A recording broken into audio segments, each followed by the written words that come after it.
নমস্কার, আমি মৌনি। আমি 15ই আগস্ট উপলক্ষে এই সুভাষ মুখোপাধ্যায়ের লেখা জননী জন্মভূমি আবৃত্তিটি বলে শোনাচ্ছি।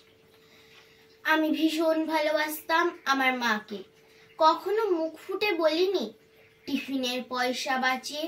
কখনো কখনো কিনে আনতাম কমলা লেবু। শুয়ে শুয়ে মার চোখ জলে ভরে উঠত।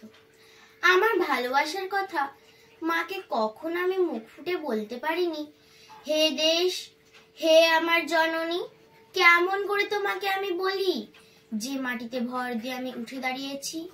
আমার 2 হাতে 10 আঙুলে তার স্মৃতি। আমি যা কিছু স্পর্শ করি সেখানেই হে জননী তুমি। আমার হৃদয় বিনা তোমার হাতে বাজে। হে জননী, আমরা ভয় পাইনি যারা তোমার মাটিতে নিষ্ঠুর থাবা বাড়িয়েছে। আমরা তাদের ঘাড় ধরে সীমান্ত পার করে দেব।